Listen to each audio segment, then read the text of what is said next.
I'm going to bring in my guest, though. I am pleasantly happy. Well, that sounds a little bit weird. I am happy to be joined by the man himself, Alex Krainer. Alex Krainer, he is, if I can pull up his bio, there he is. Alex Krainer is founder of Krainer Analytics and creator of iSystems Trends Following. He has worked as a market analyst, researcher, trader, and hedge fund manager since 1996. He has authored several books, including Mastering Uncertainty in Commodities Trading, The Grand Deception, and Alex Krainer's Trend Following Bible. Alex, man, thank you for joining me today. I really appreciate it. How you doing today? Hi, Jamal. Good to be with you, and happy birthday, late or early, or is it today? It's Sunday, actually. Okay, well, happy birthday early. Well, thank you. I appreciate that. Yeah, it's Sunday. I want to start here. I want to start here. Take a look at this. So this, and I find this to be rather amazing, but such is life. Here's one article. Germany falls back into recessionary territory as second quarter GDP numbers are revised down. Here's another one. The UK heading for IMF bailout. That's amazing. That goes back to the 70s humiliation. Here's another one. Britain no longer a rich country after living standards plunge. Here's another one. Merz stated that solving Germany's economic problem turned out to be much more difficult than it expected. According to the chancellor, the country is going through a, quote, structural economic crisis, unquote, Bloomberg reported. Merz also pointed out that Germany could no longer afford the welfare state, which is pretty mind-blowing considering they're giving like $9 billion to Ukraine. And of course, here's this one. This one is in France. We may be heading for an IMF bailout, warns French minister. What the hell is going on with Europe? And if you are getting reports like that, how the hell are you still continuing to give supposedly $100 billion in weapons to Ukraine? And let me add to that with a 10% markup for hashtag reasons, according to the Trump administration. What's going on?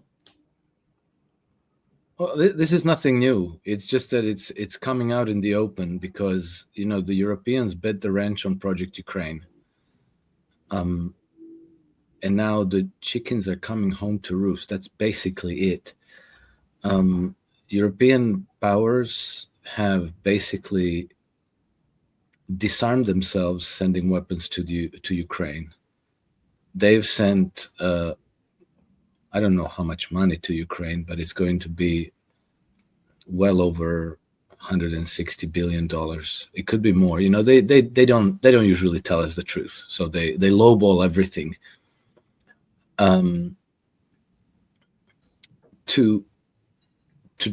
Okay, and the objective of the Ukraine war was nothing to do with Ukraine's sovereignty, territorial integrity, freedom, democracy, human rights, none of that. The objective has always been to get at Russia, to use Ukraine as a bludgeon with which to weaken and destabilize Russia. And then, with the ultimate view to regime changing Russia and then partitioning it into 3 or 5 or 27, however many little statelets that would all be clients of the Western financial capital. And to do that, they not only started the war in Ukraine, everybody says that Russia started the war unprovoked, but that's not really true. Russia did launch the special military operation in February 2022, but the groundwork for the war has been laid by the Western powers for many, many years beforehand. And then Russia was absolutely provoked into that war. And so in addition to drawing Russia into the war in Ukraine, they also launched these absolutely insane nuclear sanctions against Russia. They, like kitchen sink and all. And they've cut themselves off from Russian sources of energy, namely oil and gas. They started to refuse Russian artificial fertilizers, and on and on and on. Complete blockade of trade with Russia, which wasn't successful because the trade goes roundabout, and then where there's supply, it'll find demand, and vice versa. But everything turned out a lot more expensive because now Russian oil arrives via India. Indians buy the oil, refine it, and then send it to Europe instead of it flowing through pipelines straight to Europe, which makes it a lot more expensive. They cut themselves off from Russian natural gas. They even blew up the Nord Stream pipelines to make sure that can't be reversed. And so they've made themselves uncompetitive. Europe's whole entire business plan for decades has been to develop finished goods production, so industries producing advanced, sophisticated finished goods, and then using cheap Russian energy to fuel that production, and then exporting it to the UK, United States, and China principally. And now they basically sawed that branch on which they were sitting. And now they're about to hit the ground, and it doesn't happen from one day to the next. It's kind of more like a slow motion train wreck. But now it's becoming undeniable. Even though the fact that this was going to happen has been obvious since 2022. Oh, sorry. By the way, it's not just Russia. It's not just Russia and Ukraine. Europe has also embarked on the equally insane net zero agenda. Right. So, the Germans started phasing out nuclear power in the year 2000. And they shut down the last nuclear power plant, I think, about 2 years ago in 2023. And so complete reorientation towards renewable. So no gas, no nuclear, no oil, just solar, wind, and pixie dust. I don't know. So the result now is that Germany has, I think, pretty much the world's highest energy cost. And I don't know if Germany is higher than Britain or Britain's higher than Europe, but these two industrial nations have the world's highest energy cost, which has rendered their industries uncompetitive in the world. Mm-hmm. And so, you could see this coming. It was obvious. Many people were warning about it. The policymakers never cared. They didn't care. Why didn't they care? Because they don't work for the people. They work for the financier elites, the money lending oligarchies who desperately want to take control of Russia politically, which means that they want to destroy its current leadership and install their own Zelensky in the Kremlin. And so if they have to sacrifice all the nations of Europe for that goal, if they have to sacrifice the United States, Canada, anybody who will join the fight, and sacrifice every last Ukrainian in that struggle, they will do it. And they are doing it. And, unfortunately, because we have this wonderful democracy, people are just passively watching it happen, and they're watching their children's future being stolen from under them, and they're watching the whole continent of Europe now being gradually Ukrainized, being gradually weaponized for the next stage of the war against Russia. And this is all happening as we speak. How are they covering $100 billion in weapons? I mean, the U.S. Trump administration has gone on TV bragging that they've even given an upcharge of 10% on the weapons that they're selling Europe. Trump has gone around bragging that we're not paying for anything else. Europe is going to pay for it all. Well, it seems like their economies are going bankrupt. How does that work? Well, if you have a central bank, if you can conjure money out of thin air, then you can do all kinds of things. And the whole circus goes on until you hit hyperinflation load. And so the Europeans can do a few things. They can borrow the money if the capital markets will oblige. If they won't, they can print money out of thin air. So the central banks of European countries will be buying government debt and give them cash so that they can give money to Ukraine. Or you can also cut the welfare state, and we saw Merz give statements that we can no longer afford the welfare state. So pensions, healthcare, education, all of that is going to become a lot more expensive, a lot less available to ordinary Europeans who are already struggling. According to the Eurostat, something like 35% of all European households struggle to make ends meet. And in some countries, it's much, much higher than that. And so people are struggling, and now they're going to be struggling even more. Well, guess what? That's wonderful as far as the money lending oligarchies are concerned, because, if you create misery and high youth unemployment, then you have millions of men with nothing better to do than to go to war. And then you tell them, you use propaganda because you control all the media, all the mainstream media. And then you tell them, oh, it's, if your life is miserable, it's because of the Russians. The Russians are at fault. And so we have to go to war against Russia. And by the way, you have nothing better to do. You have no future. You have no income. You have no way to pursue your future goals in life. So, hey, we'll give you some money to go to war, or we'll, cut your taxes if you go to war, or forgive your debts while you're fighting the war. And so that's how it's been done for centuries now. And that's what they're doing still. And that's what they've planned to do. And I think from Trump's point of view, the people are desperate enough that they'll pay any price for American support. So he's like, okay, we'll continue to give you weapons, but this time you're going to have to buy them, and we're going to name the price. And the Europeans are desperate enough that they say, like, okay, fine, we'll pay. Daddy, please don't abandon us. Stay with us. We'll pay. We'll give you what you want. We'll show you that we're good and that we deserve your love and support and protection. And then, behind the closed doors, they all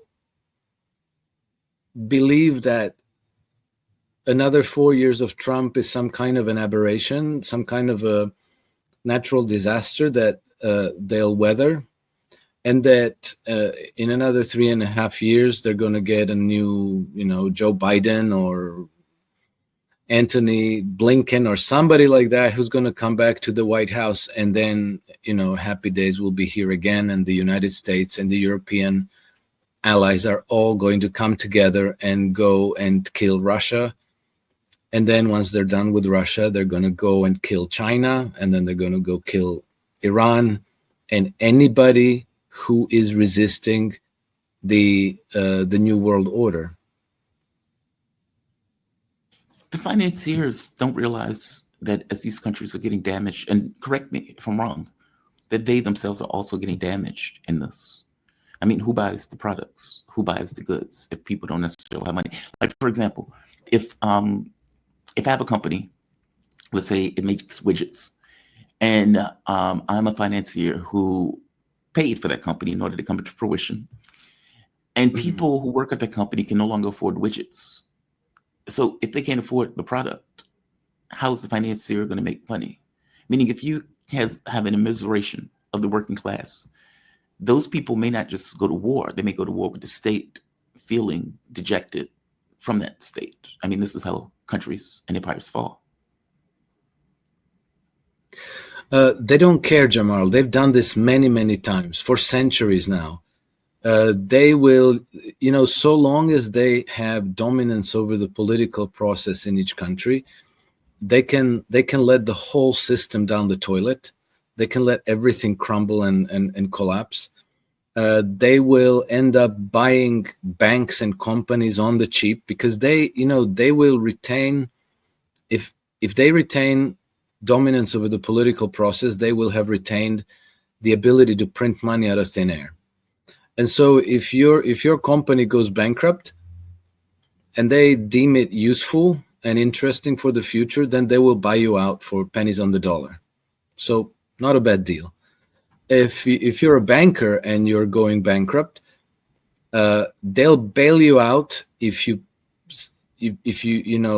pledge allegiance to them, if you will become their servant, or if not, they'll just let you go under and all your depositors together with you. So, deep systemic crises allow them to consolidate power over society. And so they've done this many, many times. The Western financial systems are in a crisis almost non-stop chronically. There's a period of good times, when the credit impulse is going and is being taken up by businesses, and employment is going up, and prosperity is going up, and people buy stuff and economies grow. But that's about half the time or less. The other half the time, the whole system is always in a crisis. And, they know how to handle the crisis. The important thing is to dominate the political process, to dominate the state apparatus, to enjoy protection by the state apparatus, the police, the court systems, and the military.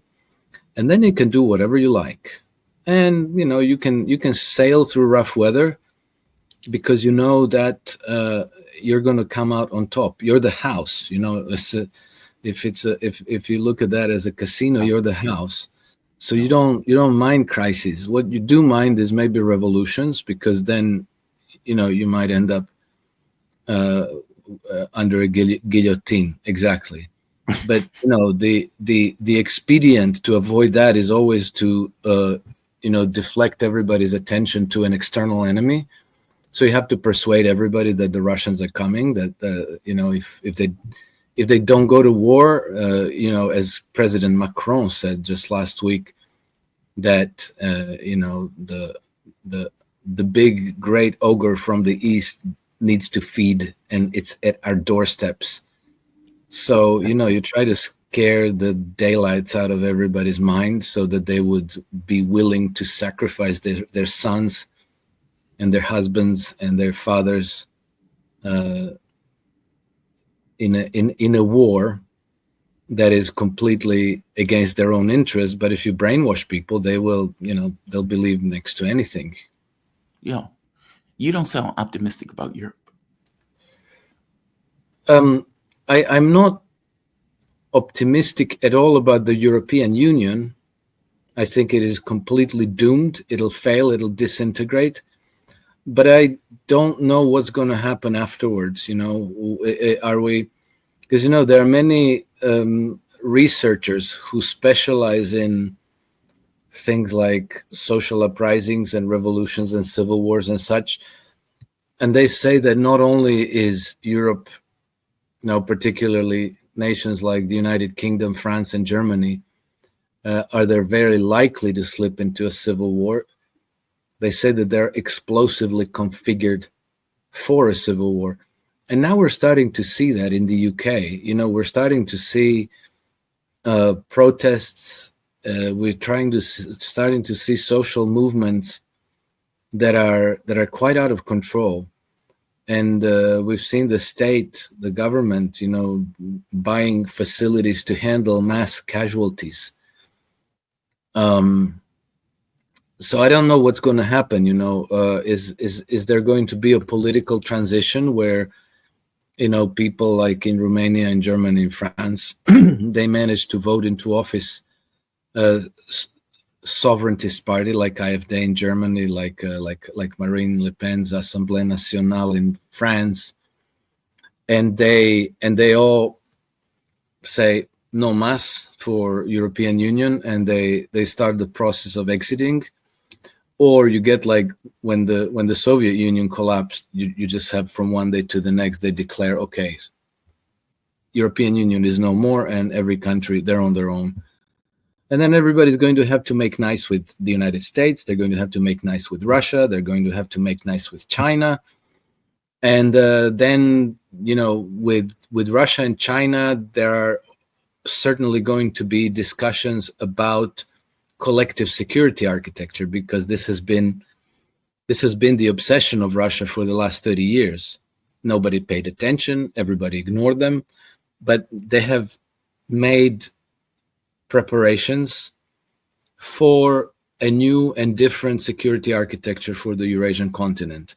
And so, European countries have every reason to join those discussions and to accommodate a new security architecture, because the alternative is chaos and war. But, we see that on the other side, the globalists, if you vote for the wrong party, they cancel the elections, or, they arrest or they forbid the candidates from running in elections. They're doing everything to prevent the will of the people to prevail.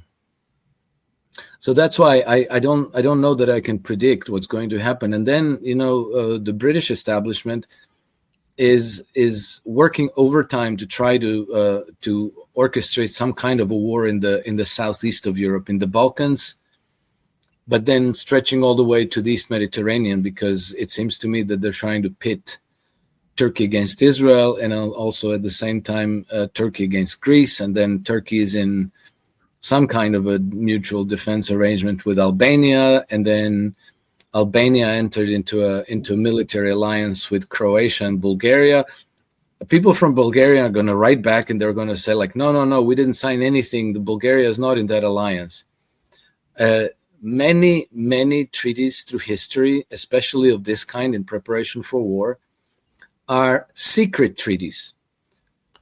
Okay? And then when the word gets out, then the government will say, like, oh, no, we didn't sign anything. They discussed it, but we didn't say no, we didn't say yes, maybe we'll see, but never mind, look over there, don't disperse, there's nothing to see here. But they have almost certainly joined this kind of alliance with or without a signature. And in that case, the war could break out at any point somewhere in the Balkans. The recurring provocations between Serbs, Croats, Muslims are ongoing as we speak. Every few days something will happen. They'll get emotions inflamed. And then, Turkey and Greece are pretty much preparing for a big showdown between themselves. Turkey and Israel are practically on an irreversible collision course, one against the other. And guess what? In all those places, you'll have British NGOs, British secret diplomacy, British intelligence services, British special operation forces, who are frantically stirring the pot, trying to get some kind of a war going. Wow. So you're expecting Europe to fracture, and when it fractures, all of these countries effectively are at each other's throats with security guarantees that were already pre-planned. No, I wouldn't say that, Jamal. I wouldn't say that these countries are at each other's throats. I would say that there are accelerants, covert interests that are, pouring fuel into the fire, trying to get something going. The countries are not at each other's throat. In fact, I find that a lot of politicians in the Balkans are quite complacent, because they think, like, no way, nobody wants to go to war here. People are so chilled out. There's no hatred between people. That all kind of dissipated over the last 30 years. Yeah. But then guess what happened? There's a provocation by a group of Wahhabi Muslims against Croats in Bosnia. And then Croatian intelligence services find that this was funded out of Serbia. Oh my God. Well, okay, so that makes no sense whatsoever, because there's really no reason why the Serbs would want to provoke Croats in this manner. Right. There's there's nothing to gain for them. It's like it was just like stupid, gratuitous act of peace arsonism. Okay, and then the in Belgrade, the protests against the current government of President Vučić, they escalate suddenly. And then the Serbian intelligence services find that, oh my God, this was funded out of Croatia. And so you're getting these jabs at each other, and then you find that it's been funded from the enemy state, or enemy, quote unquote. Yeah. But we have Western funded NGOs all over the place here in Bosnia, in Croatia, in Serbia, you name it, they're everywhere. And then they also don't have to disclose their source of funding. I know, because that would be a revolution. You remember in Georgia, when the Georgians said, if you get 25% or more funding from abroad, you have to disclose the sources of funding. And the Europeans just went insane. This is an assault on democracy, massive demonstrations. And they sanctioned the country because they simply wanted to have transparency over who's funding the NGOs. Yep. Well, here they don't have to disclose anything. So all you see is that some provocation against Serbia was funded from out of Croatia. And then some provocation against Croats in Bosnia was funded from out of Serbia. But they don't have to disclose where is the money actually coming from. Oh, freedom and democracy, NGOs, civil society, blah, blah, blah, blah, blah. All of these things to deflect and to leave it at the level of like, oh, Croats are provoking the Serbs, Serbs are provoking the Croats, the Muslims are provoking the Croats and Serbs all of the time. Basically, this is, putting ants in a jar and then shaking up the jar and then watch them kill each other. That's what they're doing. And unfortunately, we don't have that transparency, but, some people are starting to catch on, and there's increasing talk that like, hey, they're trying to get us into a war. They're trying to get us to fight one another. And so some people are, me included, trying to spread the word. This is how it works. This is how it's done. It's being done to us. If you're a black ant in a jar with a lot of red ants and somebody shakes up the jar, stop, remember, somebody's shaking the jar. Don't go knee-jerk killing the other ants. So we'll see what happens. Wow, that sounds rough. I mean, it could be, but I'm hopeful that we can avoid it. Is that a similar prognosis with the U.S.? I mean, it seems that the U.S. has very similar issues, $37 trillion in debt. That's going to balloon when the quote-unquote big, beautiful bill comes through after congressional elections. That's effectively when it was set to come out. That is clearly unsustainable, and there is no path by which the U.S. is slowing down on raising the amount of money that they're effectively spending. I mean, if the U.S. is 50 or 60, $70 trillion in debt, what does that mean from the standpoint of the rest of the world and the way the world looks at the U.S.? Well, okay, so I'll publish this today, but if you look at the charts of treasury bonds, of government bonds issued by the United States, by Europe, and by Britain, you'll see that only the United States bonds now in 2025 are starting to trend up, meaning interest rates going down and the price of that bond going up. Mm-hmm. European and British bonds are looking very bearish, and so are the Japanese government bonds. So it seems that as far as the capital markets are concerned, the United States is the only major power with any credibility of the Western powers. And I think the reason is because the United States has sovereignty over its monetary policy. You can print money all you want and spend it. And so the debts and the deficits, I'm not going to say that they don't matter. They do matter, but, the markets react to these very gradually. And then, you have to have alternatives. Where do you go? If you have capital, where do you go? Do you go into Japanese bonds? Do you go into British bonds? The United States is still the only game in town as far as the Western markets are concerned. And, the big, beautiful bill is going to boost government spending. But before the big beautiful bill, it's not like everything was milk and honey and it was infinitely sustainable. The situation was a disaster anyway, and everybody in capital markets knew for a very, very long time that the dollar was doomed. This has been understood by people in the capital markets since August 1971, when Nixon decoupled, blocked the convertibility of dollar into gold. So you knew that the dollar was going to zero. It was a question of time, and the dollar will go to zero. And so there is no, what's the point? I'm sorry to interrupt. What does that mean? I'm sorry to interrupt you. What does that mean? The dollar going to zero? You mean zero in value? Yeah, in purchasing power. Okay. So that's only a question of time. And then it was quite apparent that the global, let's call it monetary authorities, were probably planning to crash the dollar. Okay. And so if Trump chooses to do the same, there's no difference. And then there's a rationale for that. You raked up massive amounts of debt that are unpayable. So you mentioned $37 trillion in debt. That's just government debt, and that's just federal government debt. You then have state, local governments. You have the private sector. If you add up all of the total credit market debt in the United States today, you arrive at something, I think, close to between 110 and 120 trillion dollars.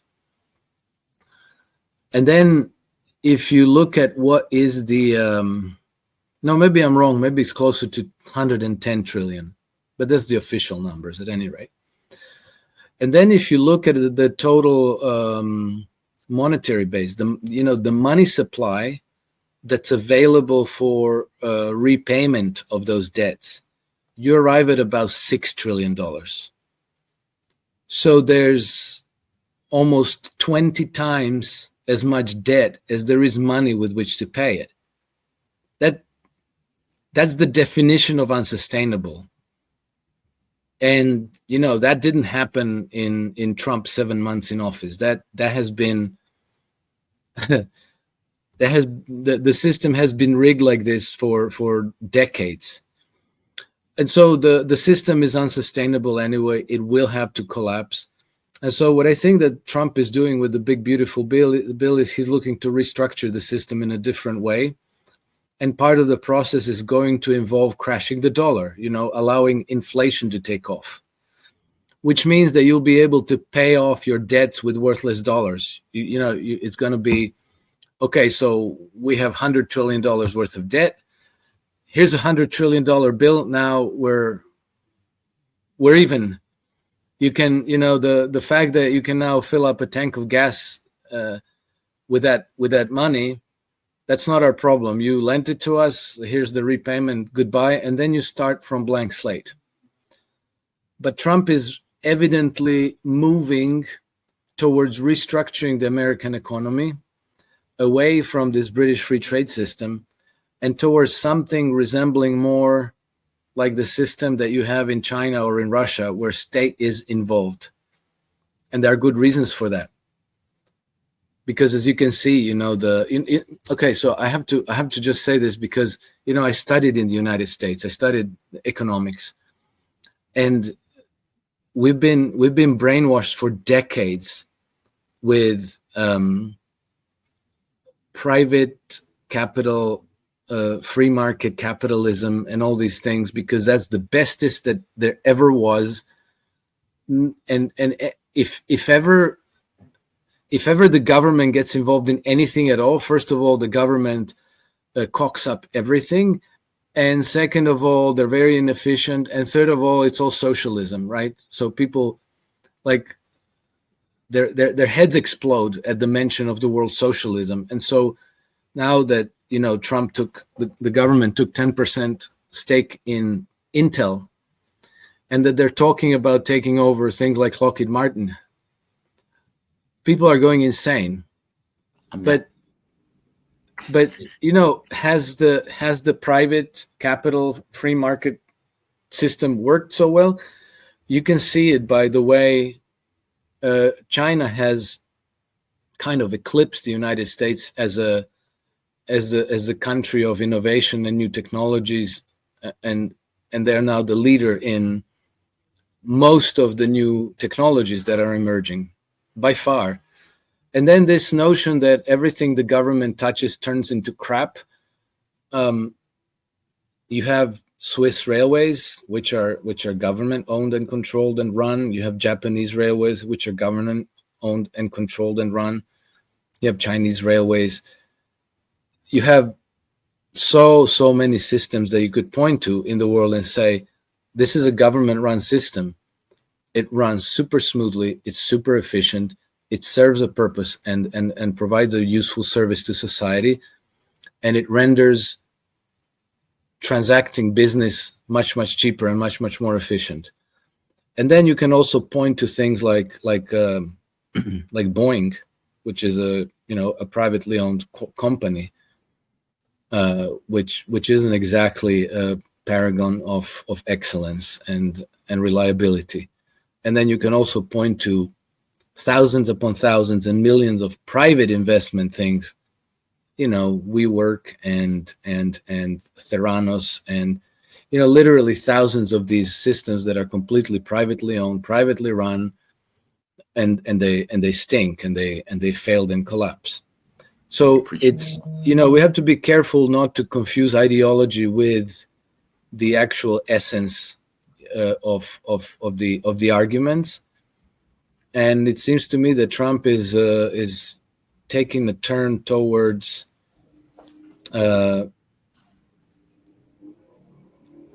what is traditionally understood as the American system of political economy. Okay. Capitalism. And that's the system where you allocate credit to productive uses, right, rather than trade and speculation, which is what we've had for decades now, and it hasn't worked. It's worked for the Wall Street elites, but it hasn't worked for the ordinary people. And so I hope that those changes will end up with a positive effect for the ordinary people of the United States, ordinary workers. You are preaching to the choir on this idea of if we're putting money in companies, we should get something back as a government for that money. Right. I mean, the amount of money that we put into these tech companies, the investment in the internet, and then we just give it off to private enterprise and have that, do whatever you will. And yet you have these companies do everything in their power to pay politicians to lower the taxes that these companies not only that, but to then undermine the very government that is funding them. And not only that, but to actually poison the whole societies. Moderna, Pfizer, Merck, all of these are private enterprises. The whole military industrial complex, they're all private enterprises. The securities, Palantir, Google, Facebook, Meta, whatever, they're all private enterprises. You can't say that they are doing good by the ordinary American working family. They're actually making life a lot worse for them in a million ways, including censorship. They've taken the lead in censoring free speech in the United States. Yes, but they did that on behalf of the government. I mean, if you remember going back to either COVID, going back to the COVID shots, going back to Ukraine, all of this stuff was the government was pushing the private enterprise. See, that's the thing that concerns me about it more than anything else, where you get the government saying, we have a policy position, and Donald Trump would do it in a heartbeat. We have a policy position that we want you to fulfill. And because we now have a stake in your company, we are now using that stake in order to push you to do X or Y. Biden administration was able to do it just with the power of the government itself, having FBI sit down with Facebook, Twitter, YouTube, et cetera, saying, we want you to be able to publish this, shadow ban this, get rid of this. And all of them, as compliant as could be, did exactly what they were told. That is the concern that I have. I agree with you. I have no issue with the government taking a stake in these companies that they're investing in. I think it's insane. Bernie Sanders even came out and was like, this is a great idea. It's the Well, shadows. Jamal, I don't see it as the government making these tech companies do this kind of stuff. I see it more as the government and the tech companies doing the bidding of the real source of power. It's the governments are puppets. They're not the real power behind. There's a power behind the throne. And these are the people who control the government, and they control the big tech, and they control the media, and then everybody gets their marching order, and then they're doing what they want. Because if the governments were really the source of power, they would be more responsive to the needs of the people. They don't care. So obviously they're working for some other source of power, and it's the one that we don't see. And the trail of breadcrumbs will definitely lead to the money lending oligarchies. And you saw what Trump posted about George Soros. Mm-hmm. George Soros is 100% part of that money lending oligarchy. He's not at the top of the totem pole, but he's definitely up there, probably one rung down. And so this is who is determining the policy of the government and the policy of the big tech and of the media and of the military industrial complex and of the big pharma and of the big ag and on and on and on, practically everything that matters, and of the universities, the curriculum, what we get to learn and what we don't get to learn. Yeah, but it was the Trump administration that was pushing for the Israel stuff in order to force that down people's throats, or to go after universities that didn't necessarily kowtow to effectively a genocide. And why would the governments care if they know the population is disengaged? I mean, the population control over the government and what the government does is I think it was 0.1% in the Princeton study. And so even if you take out the financiers, which I agree with you, I do think the financiers are a heavy part in regards to influence, in regards to the way the government operates. Agreed, especially in foreign policy and the wars and all of this other stuff. But the public is just disengaged. The public doesn't believe that there's a link between what they want and what they care about and what is espoused in policy. Whether you have a financier that's pushing it or whether you have a government that's just ignoring it, it still functions. Like when people go to for example, people don't get what they want in policy. We agree on that part. People are still going to go and they're going to say, hey, you need to vote for this Democrat and you need to vote for this Republican. And you're going to get 48, 49% of the population still doing it, believing as if it's going to have some kind of influence in the political spectrum. Meaning, even if you didn't have the financier in the background, that process still functions in the way that it functions. But give me your take. Well, what you said is correct, but providing that the people are misled and propagandized. So if you allow free expression and free speech, then you're going to get a whole lot less of that. Yeah. So, if you mention Israel and Palestine, that whole setup goes back more than 100 years. We had Balfour Declaration in 1917. And before that, we had probably 2, if not 3 decades of earnest preparations for the creation of the State of Israel. Yes. And it wasn't done by Donald Trump. It wasn't even done by the United States. It was done by the British Empire. And so Israel has been the creation of the British Empire from the get-go. And, the purpose was to preserve British hegemony over the Middle East. Now, part of the preparation, the Brits understood that the support for Israel in the United States was essential. So they even went as far as commissioning the writing of the Scofield Bible and promoting this whole evangelical Christian movement, which now my understanding is a voter bloc of between 60 and 70 highly motivated individuals. People who vote, people who have all these biblical beliefs about the importance of the state of Israel, and that anybody who doesn't support Israel is, as far as leaders, world leaders, if you turn your back on the state of Israel, you're probably Antichrist. So how do you deal with that? It's not that Do you hard. just say, like, I don't agree with the policies of the state of Israel, and you come out like that in the open?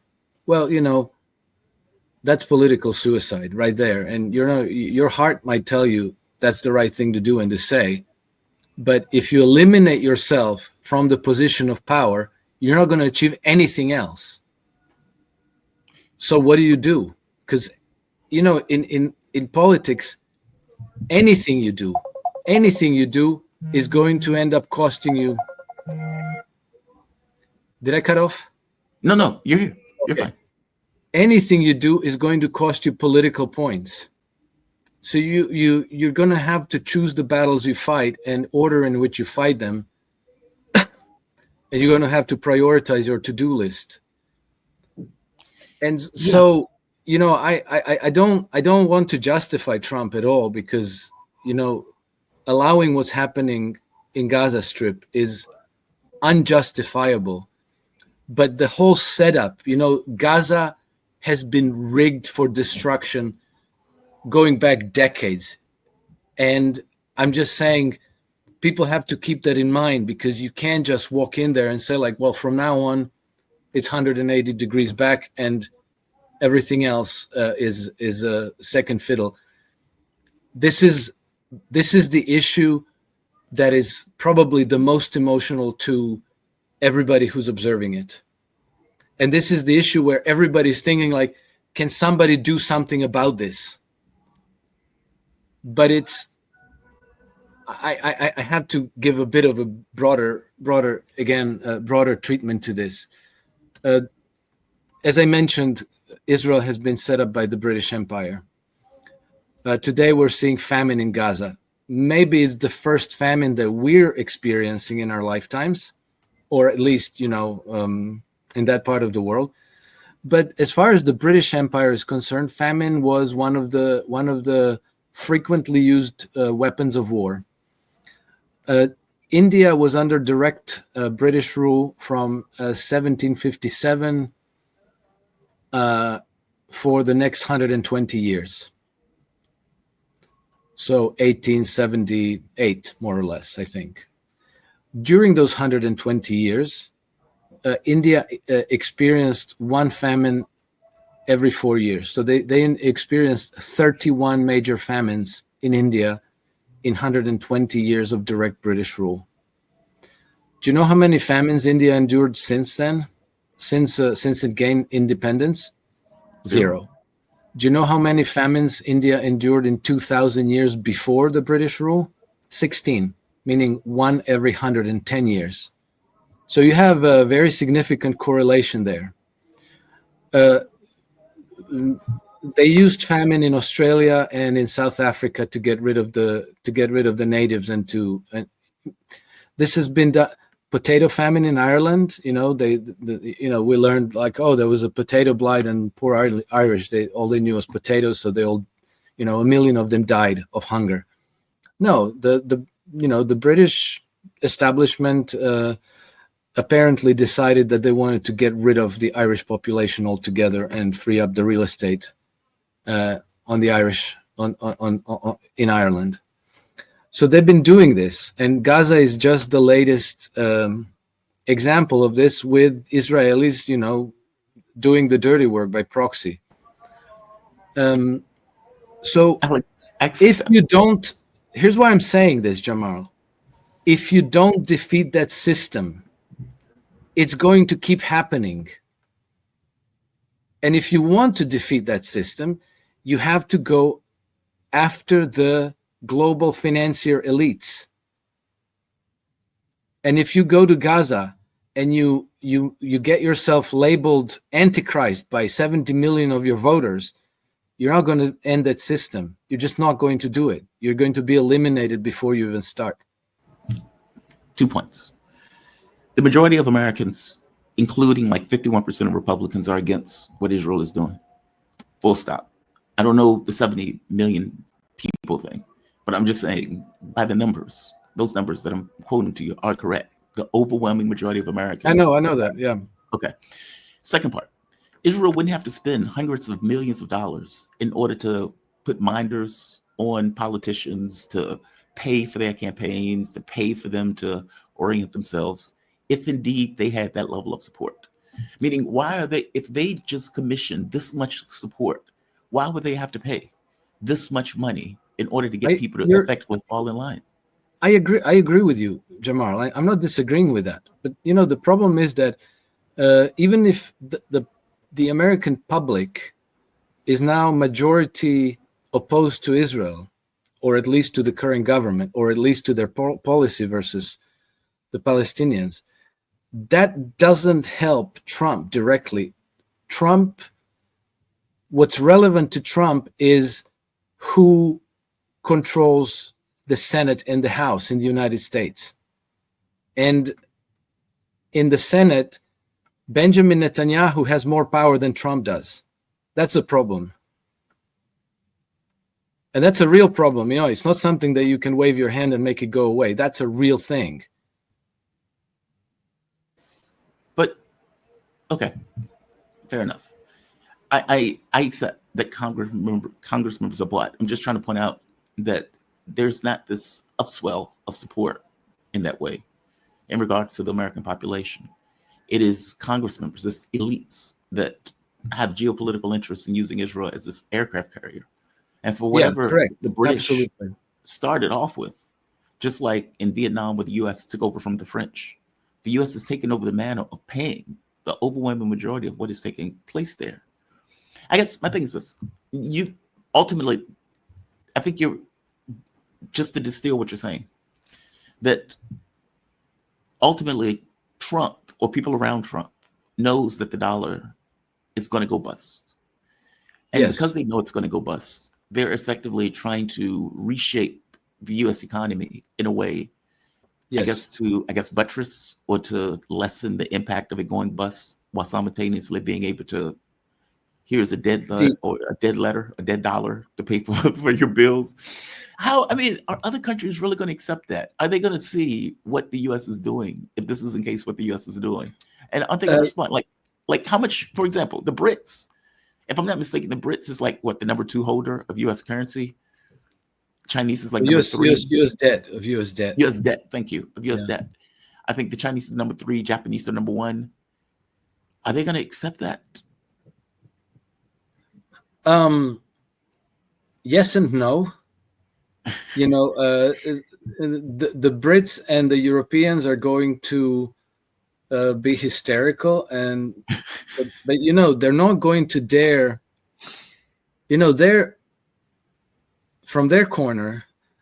They're hoping that after another 3.5 years of Trump, there's going to be somebody else in the White House who's going to go back to business as usual. I see. On the other hand, the Chinese, the Russians, the BRICS nations and everybody else, I think they're quietly hopeful that Trump is going to be successful. And all this talk about tariffs, that shouldn't be mistaken as attacks on those countries. Attack on India, attack on China, on Russia, blah, blah, blah. This is Trump using the hot button issues of the day to get what he wants to begin with. And what he wants are tariffs. He wants protective tariffs for American industries so that he can he said he can kick off the process of reindustrializing the United States. And for that, you need protective tariffs. And so if everybody's got their hair on fire about Ukraine and Russia and the need to sanction everybody who supports Russia, well, then he uses that as a pretext to introduce tariffs. He's been doing this very consistently. I'll give you another example. Again, related to the support for Israel in the United States. So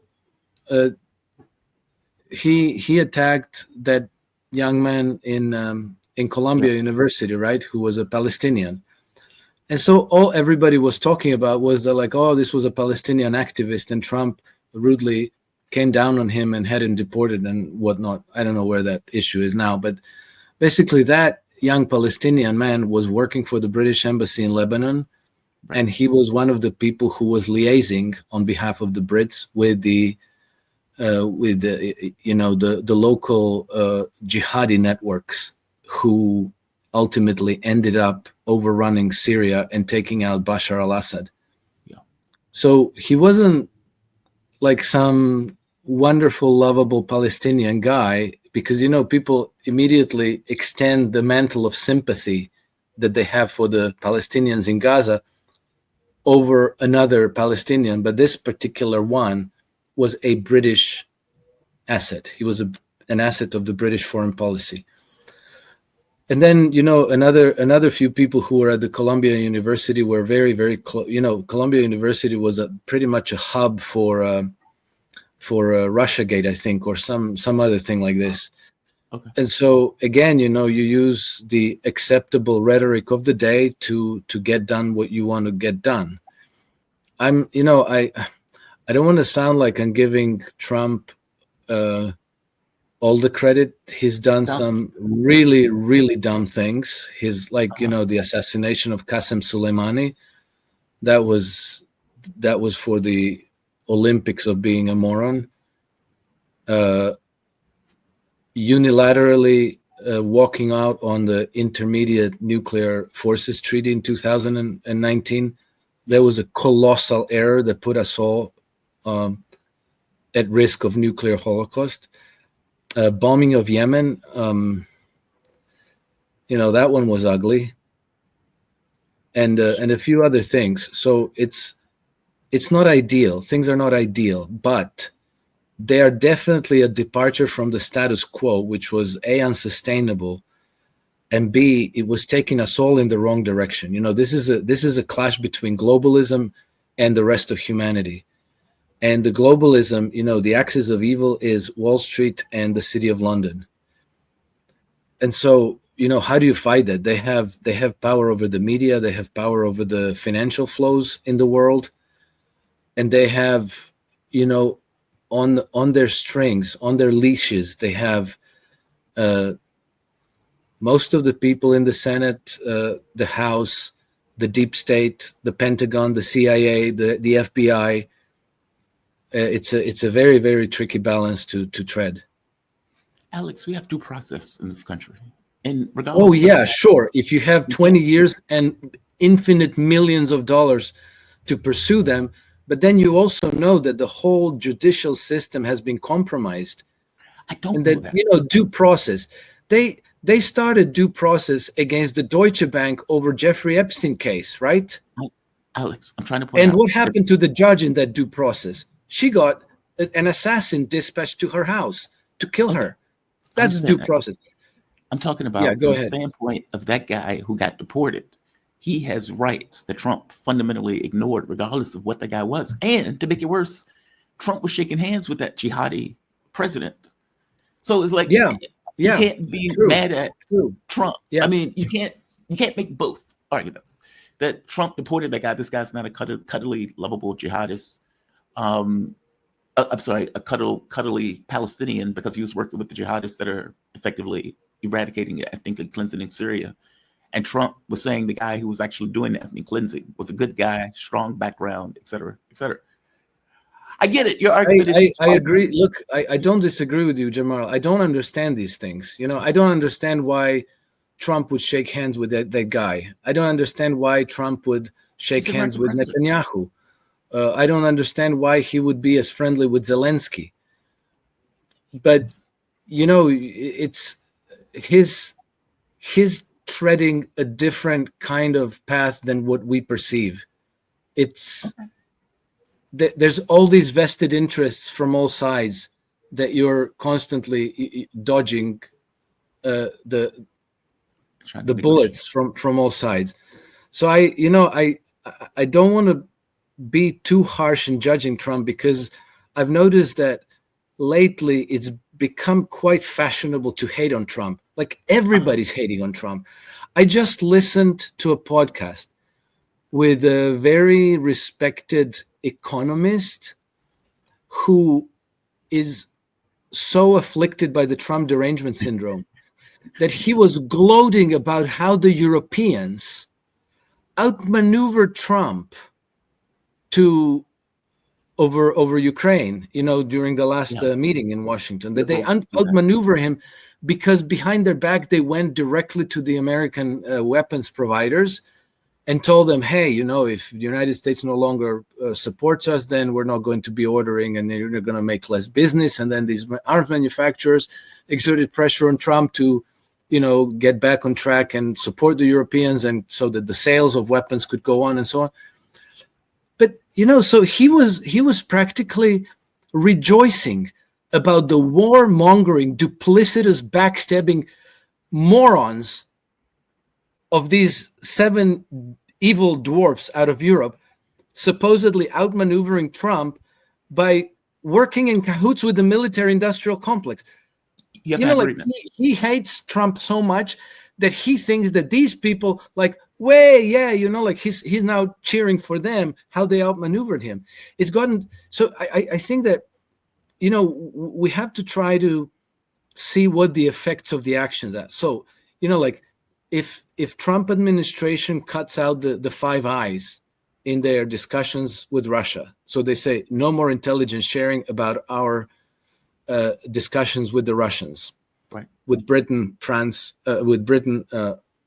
Canada, New Zealand, and Australia. To me, that's a good thing. If you go after Anthony Fauci, that's a good thing. If you summon Bill Gates to your office, have a secret conversation with him, and that next day you fire that woman that at the CDC, and you start a purge at the CDC, for me that's a good thing. If you start a process against John Bolton, good stuff. That's a good thing. Yeah. If you go after the Brits for freedom of speech, that's a good thing.